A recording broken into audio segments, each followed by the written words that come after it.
If you work in enterprise security, and in particular, if you run a security operations center, then you're familiar with the concept of preparedness. That is absolutely essential to dealing with threats, reducing your risk, and really driving operational excellence. Today, I have a discussion with a longtime friend of mine, an expert in this area. She runs an amazing company. I want you to stick around. I think you're going to learn something from our discussion today.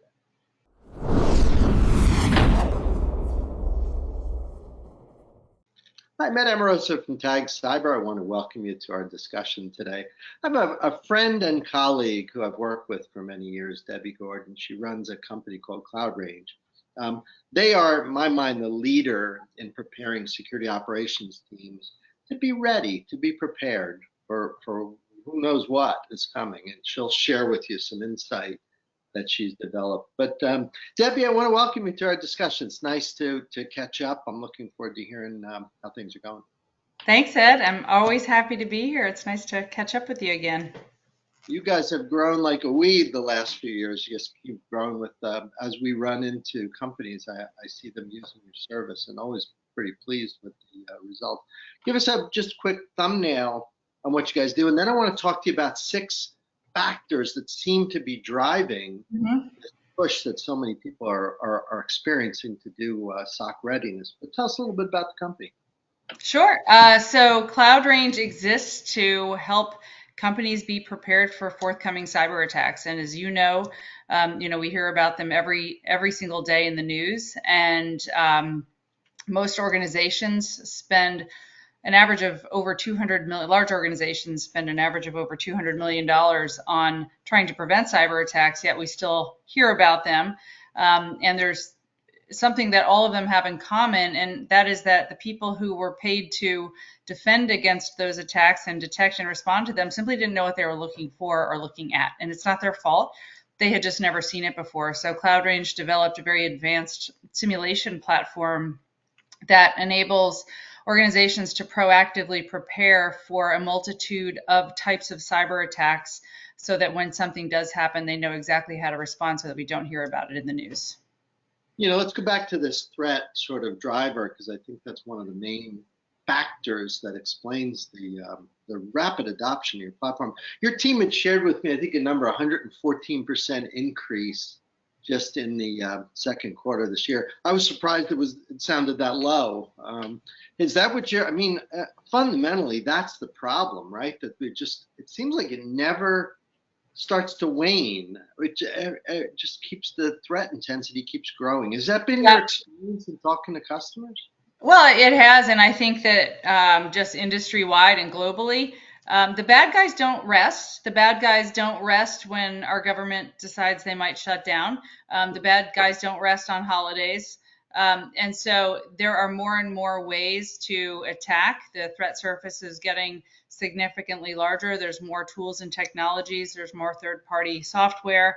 And so the risks continue to increase. But at the same time, there's also a very grave talent shortage, which leaves empty seats in organizations for people who are trying to defend or who need to defend.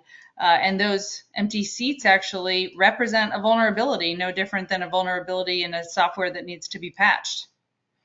Yeah, let's go back to the attack surface that you'd mentioned, because it seems to me like that is like somebody says, what's the issue? Why is this so hard? I think that's part of it, right? Is that as you're working with teams and training their SOC, the SOC staff and team, does that theme come up a lot? This idea that it used to be a simple kind of thing to protect an enterprise. Now it's sort of sprawling attack surface. Yeah, it is, and it's expanding, and we see it even more on the OT side. Organizations don't even know what assets they have. And so on the IT side, they think they know. On the OT side, they acknowledge that they don't know, and they're very surprised when they realize they have all these assets that can be attacked, and even worse, they just don't even know how to defend against them. You've been talking about OT for a while, and in our practice at TAG, we've started to work in the area of climate science. We're watching industrial control get completely redesigned around sustainability initiatives. So I have a feeling you're going to be pretty busy, as companies redesign. Let's talk about the regulators and the Mhm. compliance requirements, because that's another big thing, right? As if it's Yeah. not hard enough dealing with, your point, the bad guys who don't sleep. Now, I think regulators, and obviously they're doing it because they have the right motivation, but boy, as an operator, sometimes doesn't feel like that. It feels like you're getting beat up on all fronts. What, like for example, the SEC mandates and so on. How is that sort of driving, customers to come and ask, hey, Debbie, we need your help? Boards are asking the right questions now because of some of the SEC mandates and regulations. The boards are asking the questions because they're required to have somebody with a cybersecurity background. And so they know what questions to ask. They're able to think critically. And so where we come in there, when something happens and there's an attack and somebody on the board calls up the CIO or the CISO and says, hey, are we prepared for this? We're really worried about it. The CISO can say, you know what, we just did a simulation on this, we're good. And so we're developing those simulations based on what's happening out in the wild. We use different sources of threat intelligence. So, alerts from CISA, for example, we turn those into something that is actionable versus just words. And so boards of directors, now that they have a lot more focus on cyber, and not just because of the SEC regulations, but just in general, there's a fiduciary responsibility to the company, and they realize that can land on cyber, that there's a lot there. The questions are being asked now in a much more specific way than just crossing their fingers and hoping. The sort of personal nature of the liability with SEC, I think, is kind of concerning. Yeah. I would imagine that where previously requesting an investment in your solution would be part of the day-to-day business as usual ask with your budget. I mean, I've been CISO my whole life, so it's like, I'm asking for price for cost for a vendor to support a license. But you guys do something a little deeper, because now it feels like there's a personal liability there, particularly for the CISO. Like if you're aware They need data, and they get that from Cloud Range, because traditional training, and we don't consider ourselves a training company, and that's because we are about readiness for an organization, not just giving somebody some skills that they can go take somewhere else. But everything that Cloud Range does with its customers translates into a reduction of risk.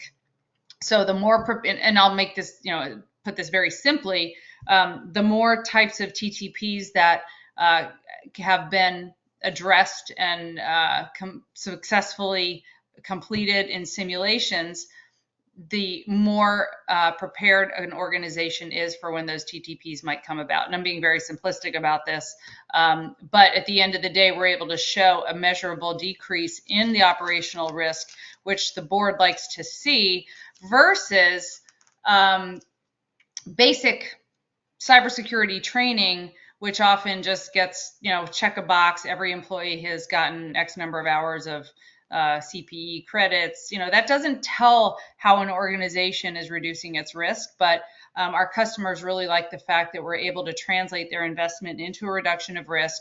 We make them sleep better at night because they can see the impact of what we do, and they can translate and communicate that effectively to their board.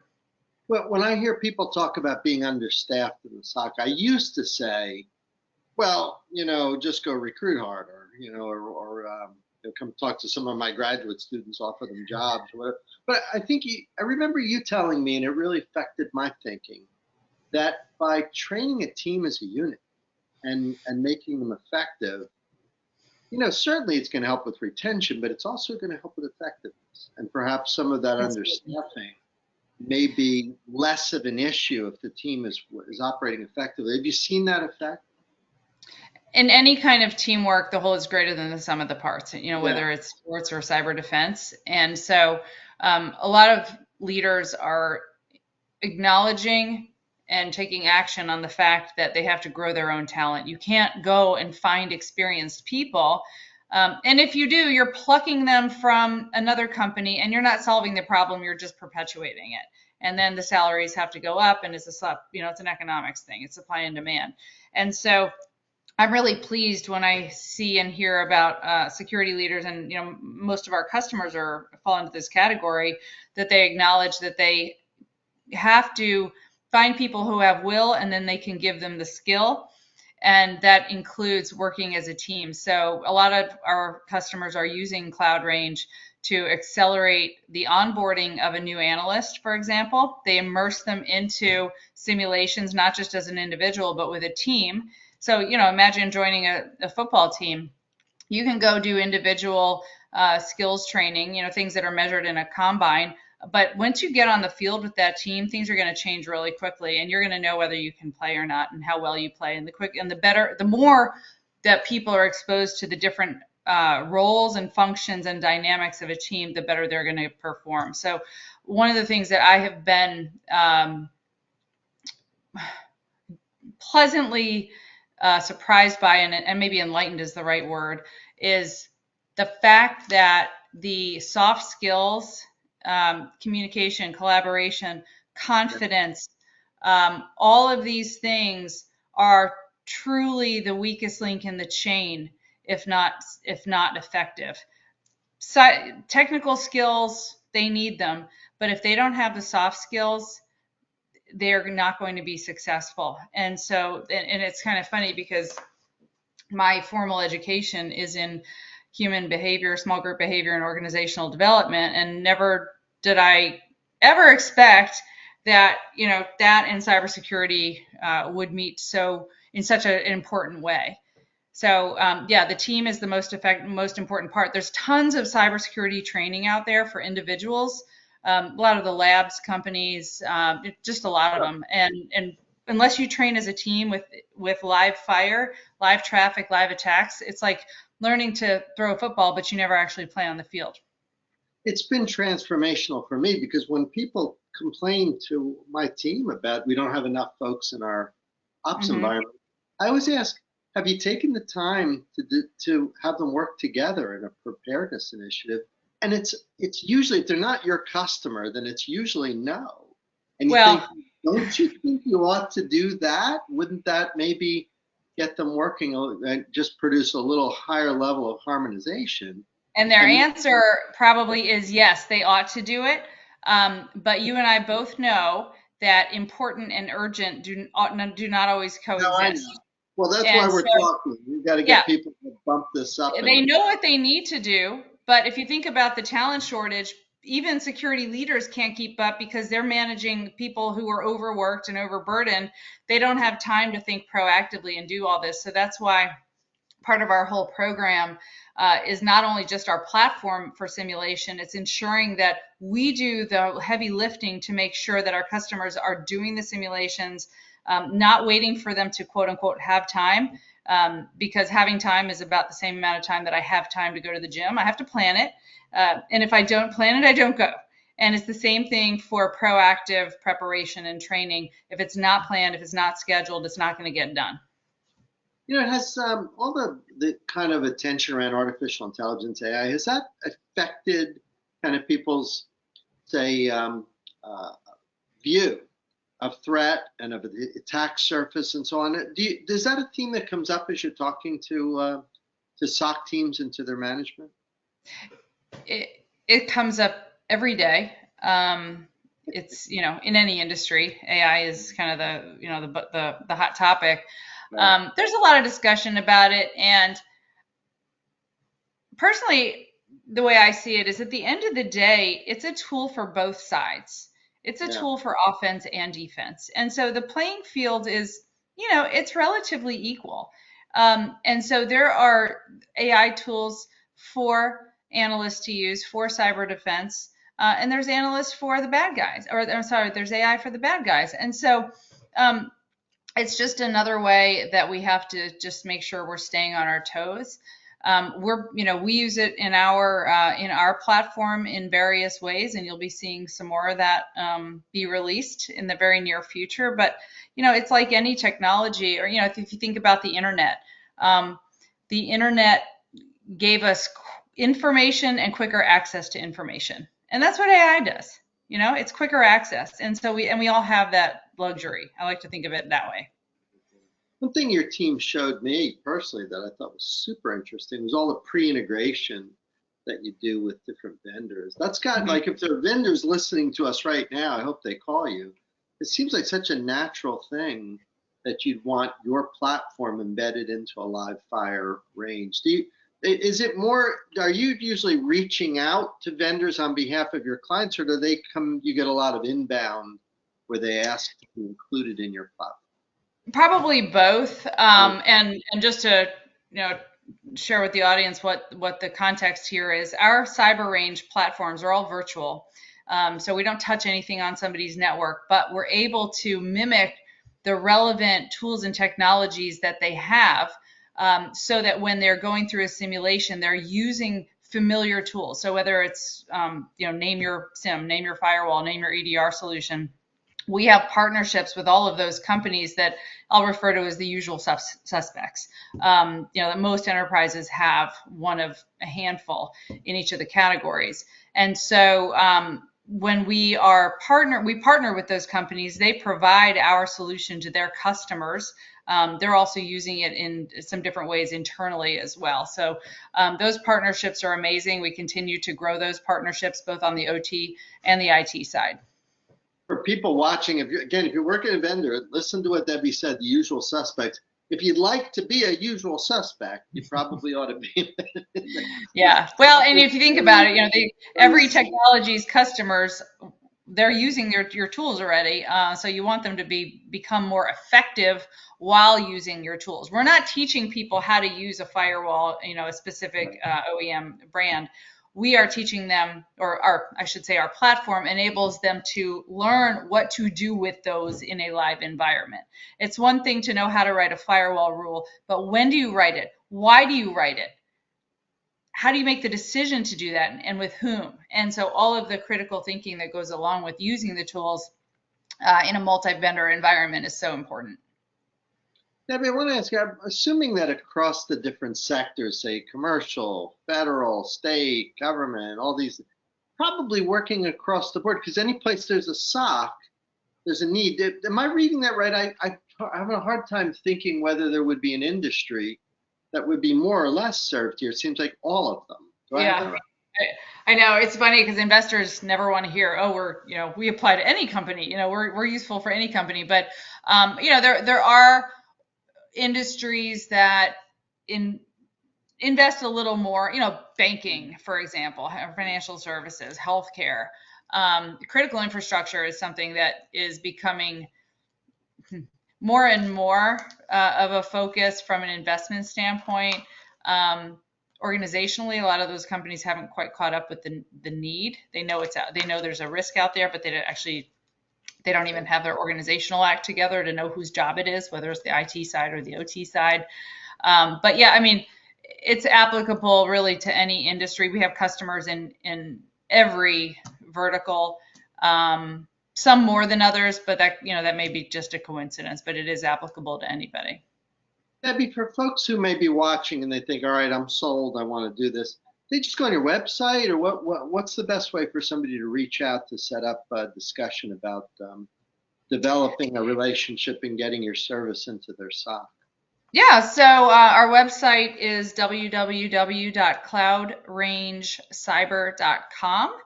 And we have a process where we get to provide an actual simulation to customers. They will experience it because this is a new thing. We've been around for 5 years and an industry leader, but at the same time, there's a lot of companies who've never seen this. It's kind of like when the flight simulator was invented. People hadn't seen it, they hadn't heard about it, and so you have to show it to them. But once our customers start using this, we have a 97% retention rate. So it obviously is something that's extremely valuable to companies. You're never finished. There's always more to be prepared for, and they're continuing to make that investment because of that. Well, please keep up the good work. I'm a big fan of this area of cybersecurity. I can't think of a single reason why a security operations team would not be doing this. This is one where you're not doing it. That's almost like the pilots not doing their training. That's a big mistake. So if you're watching right now, listening to my voice, make sure you get in touch with Debbie and her team and let me know afterwards what you think. But Debbie, as always, great to catch up. Keep up the good work. We need you guys to be doing this in our industry, and I do appreciate everything you guys do for us. Thank you, Ed, and you keep up the good work too. I appreciate it. And for everyone else watching, we'll see you next time.